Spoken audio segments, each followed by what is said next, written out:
Hello. Salary തരാതെ ജോലി ചെയ്യില്ലെന്നാണ് ഇപ്പോൾ ഓരോരുത്തരുടെയൊക്കെ വാദം. സാലറി ആയിട്ട് കേക്ക് ആണെങ്കിലും മതി, അങ്ങനെയും പറയുന്നുണ്ട്. അപ്പോൾ ഇനി കാര്യം എന്താണെന്ന് പറയാം. എന്നോട് കുറച്ച് പേരൊക്കെ ചോദിക്കാറുണ്ട്, ആരാണ് ഈ വീഡിയോ ഒക്കെ എടുത്തു തരുന്നത് എന്നൊക്കെ. അപ്പോൾ അതിന് പിന്നിലുള്ള ആളുകൾ ആരാന്നൊക്കെ പറഞ്ഞുതരാം.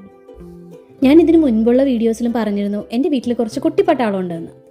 ആക്ച്വലി ഞാൻ ഈ കുട്ടിപ്പട്ടാളം എന്ന് പറഞ്ഞത് എൻ്റെ മക്കളെയും പിന്നെ എൻ്റെ ചേച്ചിയുടെ പിള്ളേരും ഇവിടെ തൊട്ടടുത്ത് തന്നെ ഉണ്ട്. ഇവരൊക്കെയാണ് എൻ്റെ ഹെൽപ്പിംഗ് ഹാൻഡ്സ്.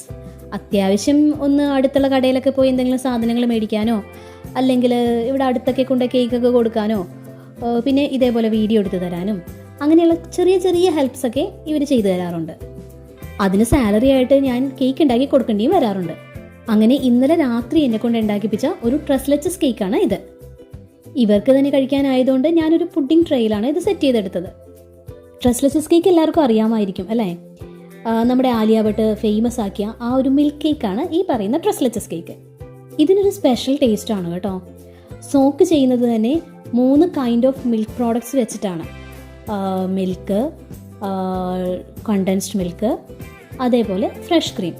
ഇതിൻ്റെ എല്ലാത്തിൻ്റെയും കൂടി മിക്സാണ് നമ്മളിതിൽ സോക്കിങ്ങിന് വേണ്ടി യൂസ് ചെയ്യുന്നത്. ക്രീം ചീസ് ഫ്രോസ്റ്റിംഗ് കൊടുത്താണ് നമ്മളിത് ഫിനിഷ് ചെയ്യാറ്. പിന്നെ മുകളിൽ പിസ്താഷ്യോസ് ഇടാറുണ്ട്, അതേപോലെ ഡ്രൈഡ് റോസ് പെറ്റൽസും ഇടാറുണ്ട്. പക്ഷെ അതിപ്പോൾ നമ്മുടെ കയ്യിൽ അവൈലബിൾ ആയിരുന്നില്ല, അതുകൊണ്ട് കിട്ടിയ സാധനങ്ങളൊക്കെ വെച്ച് തട്ടിക്കൂട്ടിയെന്ന് വേണമെങ്കിൽ പറയാം.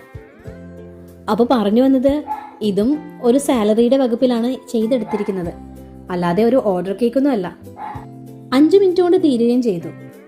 ഇത് ചെറിയ ചെറിയ ടബ്സിലും അവൈലബിൾ ആണ് കേട്ടോ. So DM for orders. Bye by.